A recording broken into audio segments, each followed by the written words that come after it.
예, 오늘도 마태복음 24장 전번 시간에 이어서 23절부터 35절까지 은혜 받겠는데요. 재차 강조하지만 이 본문은 예수님의 재림 때의 상황에 대한 묘사가 아니라 예루살렘 멸망에 대한 예수님의 예언이십니다. 23절, 24절 볼까요? 그때 사람이 너희에게 말하되 보라, 그리스도가 여기 있다, 꼭 저기 있다 하여도 믿지 말라. 거짓 그리스도들과 거짓 선지자들이 일어난다. 이렇게 말씀하고 있습니다. 우리는 종말론적 시각에서 적그리스도라는 존재를 세상 끝날 마지막 심판 직전에 하나님을 대적하는 모든 세력들을 모아가지고 하나님과 대항하는 영적 반대자의 괴수로 우리가 이해하고 있습니다. 그러나 성경이 말하는 적그리스도는 하나의 인격체이기도 하지만 일종의 정신이요, 사상이요, 정치적인 세력 그 배후에 있는 어떤 생각들, 풍조를 말하고 있습니다. 하나님을 반대하는 어떤 정신과 풍조와 사상이 이미 적그리스도라는 것입니다. 예수님께서 이 땅에 오시자 곧바로 같이 적그리스도도 생겨난 것입니다. 요한일서 4장 1절에서 3절에 보시면 사랑하는 자들아 영을 다 믿지 말고 오직 영들이 하나님께 속하였나 시험하라. 많은 거짓 선지자가 세상에 나왔음이니라. 적그리스도의 영이니라 그것이 오리라 한 말을 너희가 들었거니와 이제 벌써 세상에 있느니라 이렇게 말씀하고 있습니다. 초대교회 때는 네로를 적그리스도라고 했습니다. 물론 네로도 적그리스도입니다. 그러니까 어느 시대 어느 곳에서나 하나님을 반대하고 우리 복음 생활을 방해하는 세력들의 그 생각들이나 풍조들 모두가 다 적그리스도입니다. 왜 이런 말씀 드리냐 하면 마지막 아마겟돈 전쟁이나 어떤 장차 적그리스도가 나타나면 그때부터 긴장하겠다는 생각을 가지는데 그건 잘못된 생각입니다. 적그리스도는 이미 세상에 있는 것입니다. 그래서 우리의 종말은 매일이고 우리의 싸움도 매일입니다. 자, 이제 29절 갈까요? 자, 이 마태복음 24장 23절부터 35절까지의 이 본문의 내용은 우주의 종말을 고하는 그런 묘사로 이해될 수가 있습니다. 잘못 오해할 수가 있는데 그러나 이 내용은 그렇게 읽어서는 안 됩니다. 34절에 보시면 이렇게 나오지요. 내가 진실로 너에게 말하노니 이 세대가 지나가기 전에 이 일이 다 이루리라. 무슨 일이? 예루살렘 멸망이. 그러니까 이 세대라는 것은 보통 세대가 30년에서 50년 잡습니다. 그러니까 35절에 나오죠. 분명히 또 하나 못을 박습니다. 예수님께서 천지는 없어지겠으나 내 말은 없어지지 아니하리라 이렇게 말씀하고 있습니다.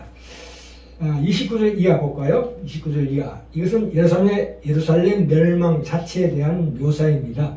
이게 그날 환란 후에 즉시 해가 어두워지며 달이 빛을 내지 아니하며 별들이 하늘에서 떨어지며 하늘의 권능들이 흔들리리라 라는 이 문구를 최후의 종말의 모습으로 생각하지 않을 수 없지만 그러나 이 본문의 내용들은 이 구약 성서에서도 이런 내용들이 다양하게 많이 나옵니다. 구약 성서의 묵시문학적 표현 방법을 사용했기 때문에 그렇습니다. 구약에서는 마지막 종말에, 물론 구약에서는 마지막 종말에 드러나는 재난에 관해서만 쓴 것이 아니고 한 나라의 운명이나 어떤 큰 도시의 몰락 같은 것에도 이런 표현을 썼다는 사실을 우리가 이해해야 합니다. 해가 어두워지며 달이 빛을 내지 아니하며 별들이 하늘에서 떨어지며 하늘의 권능들이 흔들리며 그러니까 이 1월 성신의 격동이 일어나는 사실을 특별히 바벨론의 멸망 때도 쓰고 있습니다. 이사야서 13장 10절에 하늘의 별들과 별들기가 그 빛을 내지 아니하며 해가 돋아도 어두우며 달이 그 빛을 비치지 아니할 것이라 이렇게 전하고 있습니다. 또한 이 에돔의 멸망에도 이런 문구를 씁니다. 하늘의 만상이 사라지고 하늘들이 두루마같이 말리리니 만상의 세자나니 포도나무 잎이 마름 같고 무화과 나무 잎이 마름 같으리라 이렇게 예언하고 있습니다. 에스겔서에 보면은 그 애굽의 멸망도 그렇게 인용하고 있습니다. 이 말씀을. 그리고 이제 요의 성취, 예언의 성취에도 이 말을 쓰고 있습니다. 자, 30절 볼까요? 30절. 그때 인자의 징조가 하늘에서 보이겠고 그때에 땅의 모든 족속들이 통곡하며 그들이 인자가 구름을 타고 능력과 큰 영광으로 오는 것을 보리라. 저가 큰 나팔 소리와 함께 천사들을 보내리니 저희가 그 택하신 자들을 하늘 이 끝에서 저 끝까지 사방에서 모으리라 이렇게 말씀하고 있는데 여기서 인자라는 것은 사랑의 자식이라는 뜻입니다. 예수를 일컫는 말인데요. 예수님의 신성, 신의 성품, 그 초월성과 동시에 그의 인간성, 인성, 그러니까 인간의 성품을 강조한 예수님의 이름입니다. 인자의 징조가 보이며 인자가 구름을 타고 능력과 큰 영광으로 오는 것을 본다. 이 언뜻 이 말씀이 참으로 우리가 이 마지막 때에 오는 거라고 그 문자적으로 휴거나 이런 것들로 우리가 오해하는데 그렇게 오해하시면 안 됩니다. 문자적으로 묘사하는 것으로 보면 안 된다. 이것은 매우 강도 높은 풍성한 은유로서 이 복합적인 암시를 가지고 있는 수사학의 전형적인 예입니다. 그러면 왜 구름을 타시고 능력과 큰 영광으로 오신다고 우리를 오해케 하느냐는 얘기인데, 우리가 성경에서 우리가 보통 천국이라고 하는 하나님 나라는 그 시작을 십자가 사건으로부터 출발을 시킵니다. 그때부터 시작하는, 즉 예수님께서 이 땅에 오셔서 십자가를 지심으로써 시작되는 이 메시아 왕국의 도래입니다. 하나님의 진정한 왕국은 그 내용상 이미 예수 그리스도의 십자가 사건부터 시작된 것입니다. 구름을 타고 성부 하나님 앞에 인도되어 권세와 영광과 나라를 받는 것입니다. 이 내용이. 그러니까 이것을 마지막 재림 때에 예수님의 심판주로 오시는 것으로 그렇게 대입하지 마시고 하나님 나라를 여시는 일에, 그게 예수 십자가로부터 시작된다고 말씀드렸습니다.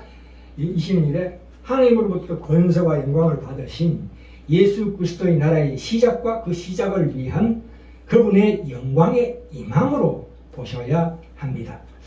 인자가 구름을 타고 오신다는 것은 재림에 대해서 얘기하는 것이 아니고 자신의 정당성, 하나님의 아들이라는 그 정당성을 입증하는 이야기입니다. 여기서 오신다라는 것은 내려오는 움직임이 아니고 도리어 위로 올라가는 움직임이라는 반어적 표현입니다. 반어법적 표현입니다. 사도행전 1장 9절에서 11절 보시면 너희 가운데서 하늘로 올라가신 이 예수님은 하늘로 가심을 본 그대로 오시리라고 천사가 제자들에게 말했습니다.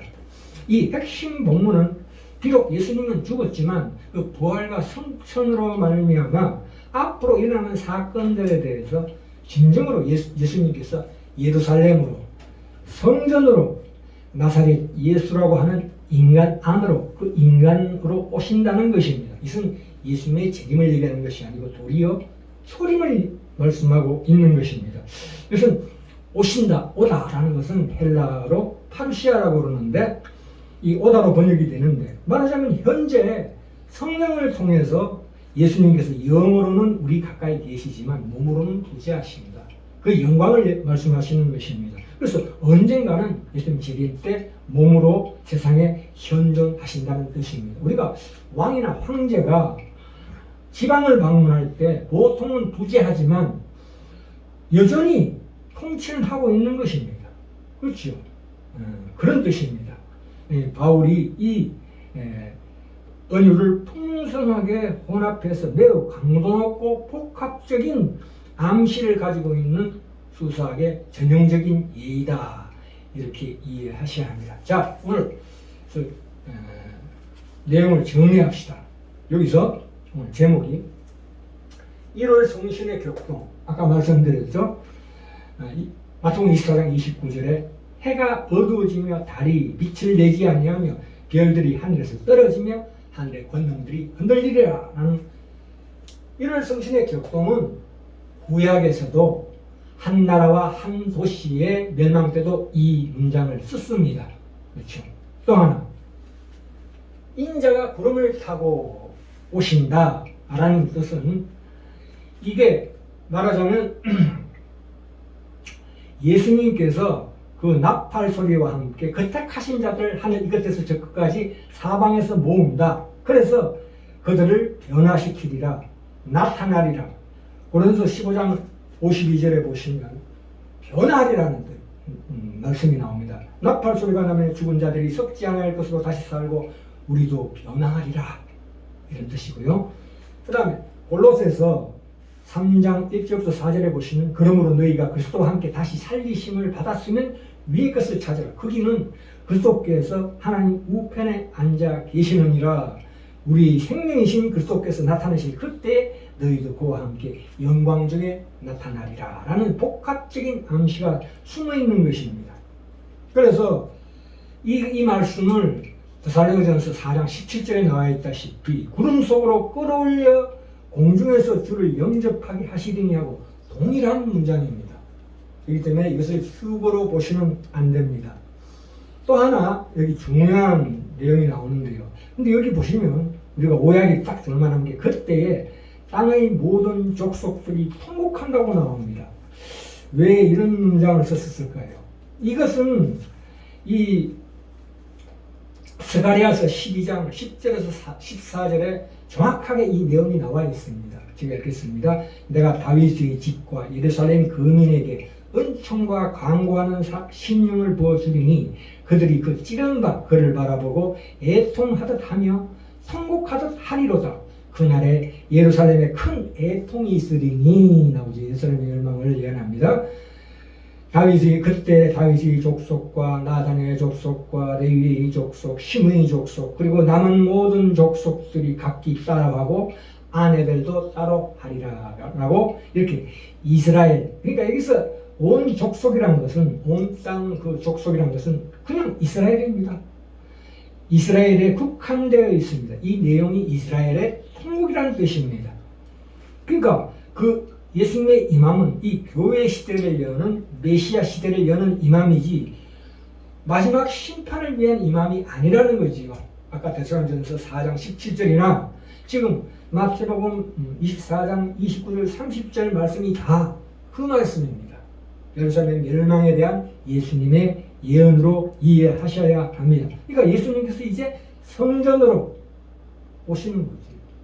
그래서 그 성전이 어떻게 됩니까? 드디어 성령님으로 말미암아 우리 안에 거하심으로 우리가 성전이 되어서 예수님과 함께 하나님 우편에 앉으셨다. 그런 뜻으로 우리가 이해해야 합니다. 물론 온전하게 예수님과 우리가 몸으로 현존하는 것은 이제 앞으로 종말에 있을 사건이지만 그 전에 우리가 사실은 종말의 죽음, 개인의 죽음이 있을 것입니다.